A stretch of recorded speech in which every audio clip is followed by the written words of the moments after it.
Yalana, c'est Philippe de Pacific Venturi. Bienvenue dans ce nouvel épisode de Pacific Hoé, le podcast complémentaire à la newsletter Tehoé, qui t'aide à naviguer efficacement dans ce monde changé. Cette semaine, la newsletter s'intéresse à l'actualité d'un pays un peu lointain, mais dont la situation actuelle, entremêlée de géopolitique et d'économie, est particulièrement difficile. C'est l'Afghanistan. Pourquoi en parler dans un podcast et une newsletter qui, d'habitude, traite des impacts directs des tendances globales sur notre Fénois?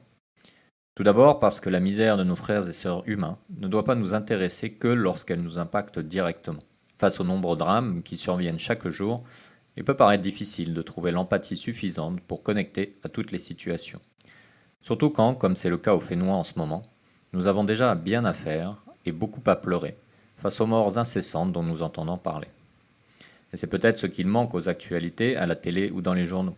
Cette capacité à vraiment ressentir quelque chose parce que l'on se sent proche de la situation ou des personnes qui la subissent. Alors laisse-moi te parler de Daoud, Saed Daoud Amin. J'ai rencontré Daoud à Hawaï en 2015. Il y venait pour participer à une formation en leadership dans une organisation avec laquelle je collabore régulièrement. Daoud parle couramment le français car il a étudié à Sciences Po Paris. Il a vécu hors de son pays pendant quelques années et y était revenu depuis peu. Daoud est un diplomate, mais c'est aussi un mari et un père de famille. Un père qui souhaite le meilleur pour ses enfants, pour son épouse et pour lui. Et qui est aujourd'hui à Kaboul, sa ville, son pays, qu'il aime comme tu peux aimer toi ton pays. Mais une ville et un pays dont l'avenir est plus qu'incertain. Daoud a passé sa vie dans un pays en guerre. Plusieurs fois, il me racontait par Messenger comment il gérait les attaques terroristes. Il a de la chance de ne pas en avoir été victime. Ces derniers jours, plusieurs de ses amis du monde entier, nous avons tâché de rentrer en contact avec lui. Fort heureusement, nous avons eu de ses nouvelles. Voici le plus récent message que j'ai reçu de lui. Oui, malheureusement, le pays est en train de traverser une période encore difficile et pleine d'incertitudes. La seule note positive à l'heure actuelle est que la sécurité est plus ou moins assurée, à l'exception de la zone aéroportuaire où le processus d'évacuation des travailleurs étrangers est toujours en cours. Tout va bien de notre côté et nous sommes en sécurité à Kaboul. C'est un mélange de sentiments positifs et négatifs dans la population en ce moment, quant à ce qu'il adviendra les prochains jours et dans le futur. J'espère que tout ira pour le mieux. Ce message m'a fait plaisir, mais il est également poignant. Car pour moi, la crise a un visage amical, celui d'une personne avec qui j'ai des souvenirs, avec qui j'ai échangé, sur tout et sur rien. Et les actualités à la télé me montrent un pays, son pays, voué à la destruction, à la misère et à l'incertitude. Je pense à sa famille, à ses enfants, à sa frustration en tant que père, à ne pouvoir faire plus pour sécuriser leur avenir.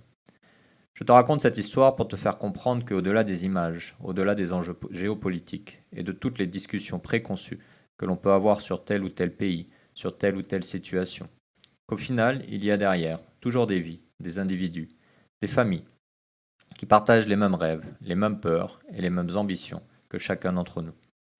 Et que lorsque l'on pense à eux ainsi, et non plus en tant que statistiques ou membres d'une communauté soi-disant monolithique, on apprécie le monde à sa juste valeur. Daoud m'a dit que pour le moment, il n'y a pas grand-chose que nous puissions faire pour l'aider et aider celles et ceux qui, comme lui, vivent cette situation. Mais avoir une pensée humaine pour lui et tous ceux qui vivent en Afghanistan en ce moment est sûrement déjà un geste d'humanité nécessaire en ces temps difficiles pour chacun d'entre nous. N'hésite pas à partager cet épisode avec ton entourage et à le noter ou le commenter sur ta plateforme de podcast préférée. Tu peux retrouver la newsletter d'aujourd'hui sur nos réseaux sociaux ou sur notre site internet où tu peux également t'y inscrire gratuitement pour recevoir dans ta boîte tous les prochains numéros. Tu peux découvrir également tous nos podcasts et nos services sur notre site internet www.pacificventuri.com. À la semaine prochaine pour un nouvel épisode, un nouveau thème. D'ici là, prends bien soin de toi. Nana.